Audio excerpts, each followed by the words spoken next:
नमस्कार दोस्तों, आज हम आपको ले चलेंगे रोबोट्स की दुनिया में और करेंगे मंथन कि अगर रोबोट्स पूरी दुनिया पर कब्जा कर लें तो क्या होगा। जरा कल्पना कीजिए एक ऐसी दुनिया जहां रोबोट्स हर काम संभालने लगे हैं, आपकी नौकरी, आपका घर और आपका भविष्य, और यहां तक तो कई मायनों में रिश्ते भी। क्या है तकनीक का स्वर्ण युग है या मानवता का अंत? आपको बता दें कि 14% नौकरियां पहले ही रोबोट ले चुके हैं और यह रफ्तार हर साल 15% की दर से बढ़ रही है। फायदे हैं उत्पादकता, सुरक्षा, लेकिन नुकसान भी कम नहीं। बेरोजगारी, असमानता और शायद दुनिया पर रोबोट्स का कब्जा होने का खतरा। तो क्या हम तैयार हैं? पूरी कहानी जानने के लिए इस वीडियो को अंत तक देखिए और फिर आप जान पाएंगे क्या मानवता जीतने वाली है या रोबोट्स हमारा भविष्य लिखने वाले हैं। नमस्कार दोस्तों, मैं हूं मंजीत सहगल और आज हम बात कर रहे हैं कि अगर रोबोट्स पूरी दुनिया पर कब्जा कर लें तो क्या होगा। आधुनिक विज्ञान कथा की दुनिया में रोबोट्स का कब्जा एक लोकप्रिय कल्पना है, लेकिन यह अब कल्पना ही नहीं बल्कि वास्तविकता की ओर भी इशारा करने की चेतावनी है। जरा कल्पना कीजिए एक ऐसा भविष्य जहां कृत्रिम बुद्धिमत्ता यानी आर्टिफिशियल इंटेलिजेंस और रोबोट्स न केवल कारखानों में काम करते हैं बल्कि पूरे समाज को नियंत्रित करने लगते हैं। क्या यह मानवता का अंत होगा या एक नई शुरुआत? इस वीडियो में हम इस परिदृश्य की पड़ताल करेंगे, साथ ही रोबोट्स द्वारा मानव श्रम के प्रतिस्थापन के वर्तमान आंकड़ों, विकास दर, फायदे, नुकसान, बेरोजगारी के प्रभाव और संभावित परिणामों पर चर्चा करेंगे। यह एक संतुलित दृष्टिकोण होगा जहां डर के साथ साथ अवसर भी दिखेंगे। सबसे पहले रोबोट्स का वर्तमान प्रभाव समझना जरूरी है। विश्व स्तर पर रोबोट्स मानव श्रम को कितना बदल रहे हैं। अंतर्राष्ट्रीय रोबोट फेडरेशन के मुताबिक 2023 में विश्व भर में औद्योगिक रोबोट्स की संख्या 42 लाख से अधिक हो गई, जो पिछले वर्ष की तुलना में 10% की वृद्धि है। विश्व आर्थिक मंच यानी WEF की 2025 की रिपोर्ट बताती है कि 2025 तक आर्टिफिशियल इंटेलिजेंस और रोबोट्स 8.5 करोड़ नौकरियां विस्थापित कर सकते हैं, लेकिन साथ ही 9.7 करोड़ नई नौकरियां भी पैदा करेंगे। कुल मिलाकर वैश्विक कार्यबल का लगभग 14% यानी 3.75 करोड़ श्रमिक रोबोटिक ऑटोमेशन से प्रभावित हो चुका है, खासकर विनिर्माण, खुदरा और परिवहन क्षेत्रों में। उदाहरण के लिए खुदरा क्षेत्र में 65% नौकरियां 2025 तक स्वचालित हो सकती हैं। यह प्रतिशत तेजी से बढ़ रहा है क्योंकि AI टूल्स जैसे ChatGPT, कंटेंट राइटिंग और डेटा एनालिसिस जैसे कार्यों को सरल बना रहे हैं। इस विकास की गति चिंताजनक है। 2012 से 2022 तक रोबोट इंस्टॉलेशन की वार्षिक वृद्धि दर औसतन 13.3 रही, जो 2015 के बाद दोगुनी हो गई। 2023 में एशिया, खासकर चीन में 70% इंस्टॉलेशन की जगह, जहां भारत में 59% की रिकॉर्ड वृद्धि दर्ज की गई। पड़ोसी देश चीन में यह वृद्धि 70% तय की गई है। वैश्विक रोबोटिक मार्केट 2023 में 41.9 अरब डॉलर का था, जो 2033 तक 192 अरब डॉलर पहुंचने का अनुमान है। इसमें चक्रवृद्धि वार्षिक वृद्धि दर 15.2% है। 2025 से 2029 तक यह 9.49% की दर से बढ़ेगी। यह गति ऑटोमेशन को अपरिहार्य बना रही है, लेकिन क्या यह बेरोजगारी का कारण बनेगी? MIT के अध्ययन के अनुसार प्रति 1000 श्रमिकों पर एक रोबोट जोड़ने से रोजगार दर 0.2% घटती है और मजदूरी 0.42% कम होती है। आपको बता दें कि अमेरिका में इससे 4 लाख नौकरियां खो चुकी हैं, यानी कि 4 लाख लोग बेरोजगार हो चुके हैं।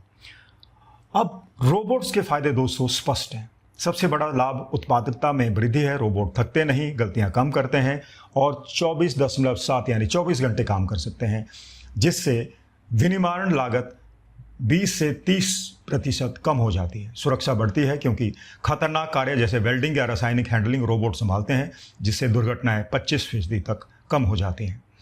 आर्थिक रूप से ये विकास को गति देता है। WEF के मुताबिक 2025 तक कार्यस्थलों के 50% से अधिक कार्य रोबोट संभालेंगे, जिससे GDP में 1 से 2% तक वृद्धि होगी। नई नौकरियां जैसे AI डेवलपर, रोबोट मेंटेनर और डेटा साइंटिस्ट पैदा करेंगे। स्वास्थ्य क्षेत्र में रोबोट सर्जरी से जटिलताएं 25% कम हो जाती हैं। पर्यावरणीय लाभ भी हैं क्योंकि रोबोट ऊर्जा कुशल होते हैं और अपशिष्ट कम करते हैं, लेकिन नुकसान भी उतने गंभीर है। मुख्य समस्या बेरोजगारी की है। मैकिन्से ग्लोबल इंस्टीट्यूट के मुताबिक 2030 तक 14% वैश्विक कर्मचारियों को करियर बदलना पड़ेगा। कम शिक्षित और निम्न आय वाले श्रमिक सबसे ज़्यादा प्रभावित होंगे, जैसे ट्रक ड्राइवर या फैक्ट्री वर्कर। असमानता बढ़ेगी क्योंकि अमीर देशों में रोबोट अपनाने की दर अधिक है। सामाजिक रूप से मानसिक स्वास्थ्य प्रभावित होगा। नौकरी खोने से अवसाद यानी डिप्रेशन और अपराध बढ़ सकता है। अब नैतिक मुद्दों की बात भी कर लेते हैं। क्या रोबोट निर्णय मानवीय मूल्य का पालन करेंगे? प्रारंभिक लागत अधिक होने से छोटे व्यवसाय पिछड़ जाएंगे। कुल मिलाकर बेरोजगारी दर 4.2% तक पहुंच सकती है, जैसा कि 2025 में अमेरिका में देखा गया। आइए अब मूल प्रश्न पर आते हैं। अगर रोबोट पूरी दुनिया पर कब्जा कर लें तो क्या होगा? यह परिदृश्य साइंस फिक्शन से प्रेरित है, लेकिन विशेषज्ञ चेतावनी देते हैं कि सुपर इंटेलिजेंट आर्टिफिशियल इंटेलिजेंस मानव निर्णयों को ओवरराइड कर सकता है। और दोस्तों, बात करते हैं संभावित परिदृश्यों की। आर्थिक पतन और बेरोजगारी का महान संकट पैदा हो सकता है। रोबोट पूरा कार्यबल को बदल देंगे तो लाखों नौकरियां गायब हो जाएंगी। 2030 तक 3 करोड़ से अधिक नौकरियां कम हो चुकी हैं। सरकारें यूनिवर्सल बेसिक इनकम (UBI) लागू कर सकती हैं, लेकिन असमानता बढ़ेगी। अमीर रोबोटिक मालिकों के हाथों में शक्ति केंद्रित हो जाएंगे, जिससे सामाजिक अशांति फैलेगी। कल्पना कीजिए, शहरों में बेरोजगारों की भीड़ सड़कों पर उतर आए, जबकि रोबोट फैक्ट्रियों में बिना रुके काम कर रहे हों। और दोस्तों, सुपर इंटेलिजेंस का भी उदय होगा। आधुनिक बोस्ट्राम जैसे दार्शनिकों के मुताबिक AI अपने लक्ष्यों जैसे पेपर क्लिप आदि संसाधनों पर कब्जा कर सकता है। यह पेपर क्लिप मैक्सिमाइजर परिदृश्य है, जहां AI पर्यावरण को बदल देगा, मानवता को बाधा मानकर। स्टीफन हॉकिंग्स ने कहा था कि सुपर AI मानवता को विलुप्त कर सकती है, और परिणाम क्या होंगे? रोबोट नेटवर्क, बिजली ग्रिड, अन्य और संचार नियंत्रित करने लगेंगे। बिना हिंसा के मानव रोबोट सह अस्तित्व। सकारात्मक परिदृश्य में रोबोट सहायक बनेंगे। डेविड चार्ल्स जैसे दार्शनिक कहते हैं कि आर्टिफिशियल इंटेलिजेंस मानव रचनात्मकता को बढ़ावा दे सकती है।